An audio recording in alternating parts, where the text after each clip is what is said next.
तो आइए हम पर्यावरण के विषय में थोड़ा चर्चा करते हैं, जो सीटेट, यूपी टेट चाहे सभी कंपटीशन परीक्षाओं में पूछे जाते हैं।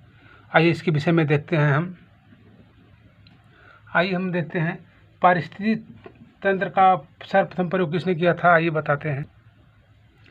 पारिस्थितिकी तंत्र का शब्द प्रथम प्रयोग किसने किया था? एजी टांसले ने। एजी टांसले महोदय ने सर्वप्रथम पारिस्थितिकी तंत्र का प्रयोग एजी टांसले ने किया 1935 ईस्वी में। आइए आगे देखते हैं। तो पारिस्थितिकी शब्द का प्रयोग किसने किया सर्वप्रथम, आइए देखते हैं। पारिस्थितिकी शब्द का सर्वप्रथम प्रयोग अर्नेस्ट हैकल ने किया था 1869 में, ठीक है। 1869 में पारिस्थितिकी शब्द का प्रयोग सर्वप्रथम अर्नेस्ट हैकल ने किया था। अब पर्यावरण तो जानते हैं, परिधनावरण में चारों तरफ से ढका हुआ, उसके विषय में हम पढ़ रहे हैं। आइए आगे देखते हैं। तो गहन पारिस्थितिकी, ठीक है, गहन पारिस्थितिकी के जनक कौन है? अर्निस्ट निश हैं, ठीक है। क्या हैं?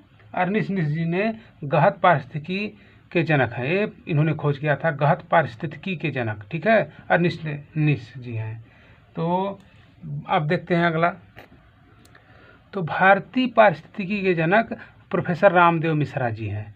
भारतीय पारिस्थितिकी के जनक प्रोफेसर रामदेव मिश्रा जी हैं। तो आइए, पारिस्थितिकी तंत्र में होता है प्राकृतिक होता है, कृत्रिम होता है, ठीक है, मानव निर्मित। तो जो है कि प्राकृतिक में घास है, वन है, नदियां हैं, झील है, सागर है, ठीक है, ऐसे होता है।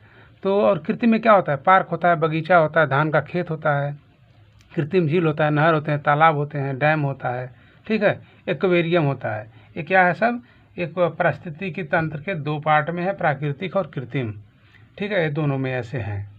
तो आगे दिखा रहे हैं आपको, आगे आइए। तो जो प्राकृतिक तंत्र में स्थलीय एक होता है, जलीय होता है। तो स्थलीय में जैसे घास है, वन, जंगल, और जलीय में नदियाँ, तालाब, झील, सागर, समुद्र, ये सब आ जाते हैं। तो क्या है? हमारे सब पारिस्थितिकी तंत्र है, ठीक है, पारिस्थितिकी क्या है? तंत्र है, ठीक। आगे आइए बताते हैं। तो पारिस्थितिकी तंत्र के घटक जो हैं जैविक, ठीक है, जैविक में आपका उत्पादक, उपभोक्ता, घटक 3 आते हैं, ठीक है,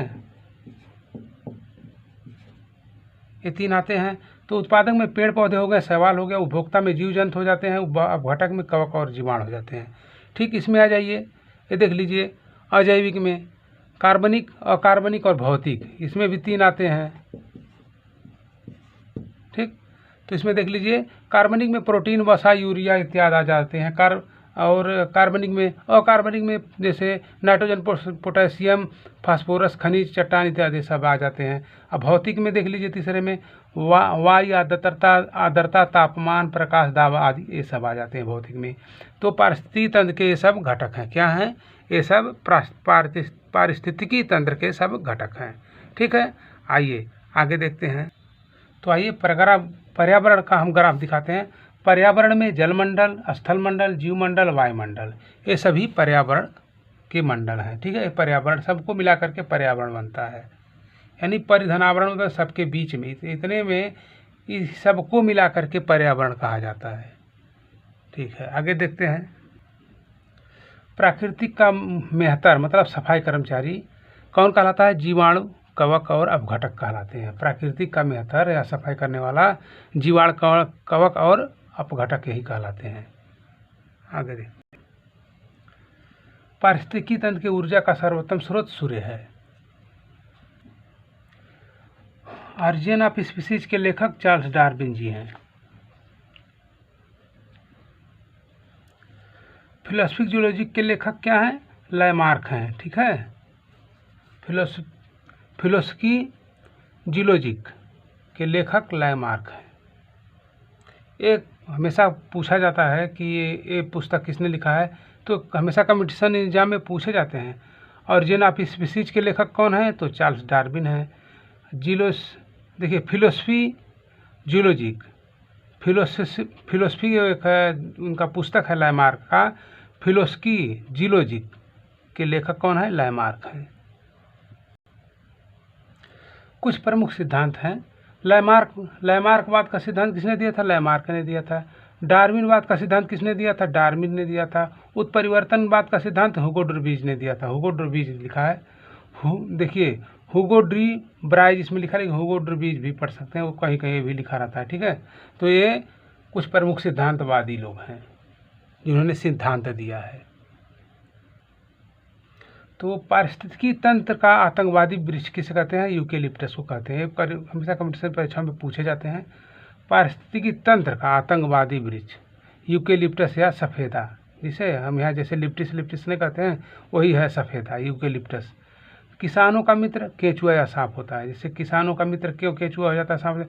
क्योंकि ये मिट्टी को पोपली करता है, मानो बार बार ज़मीन में जाता है, फिर ऊपर करता है, नाइट्रोजन को फिक्सिंग करता है, ठीक है। सांप क्या करता है? जैसे कीड़े मकोड़ों को, फसल जो खाते हैं उनको खा जाता है। इसी नाते सांप का मित्र दो हैं, केचुआ और सांप। किसानों का, सांप का नहीं, केचुआ देख लीजिएगा। किसानों का मित्र केचुआ और सांप है, ठीक है। किसानों का मित्र कौन है? केचुआ और सांप है, ठीक, यही देख लीजिएगा, ठीक। आगे देखते हैं। देखिए, पारिस्थितिक तंत्र का आतंकवादी वृक्ष सफ़ेदा जानते हैं। किसानों का मित्र केचुआ सांप होता है। जलीय चक्र को नियंत्रण कौन करता है? वन करता है। खाद्य श्रृंखला का क्रम क्या है? उत्पादक, उपभोक्ता और अपघटक। यही खाद्य श्रृंखला का जो है कि यही खाद्य श्रृंखला का क्रम है, उत्पादक, उपभोक्ता और अपघटक। देख लीजिए, खाद्य श्रृंखला का सही क्रम है। घास को टिड्डा खाता है, टिड्डा को मेढक खाता है, मेढक को सर्प खाता है, सर्प को बाज खा जाता है, ठीक। उसी तरह से घास को खरगोश खाता है, खरगोश को भेड़िया खाता है, भेड़िया शेर भी खा सकता है, चीता भेड़िया को चीता खा जाता है, चीता को अपघटक खा जाता है।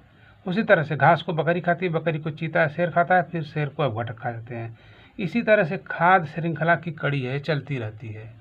ऐसे ही क्रम हमेशा बनता रहता है, ऐसे ही श्रृंखलाएँ चलती रहती हैं।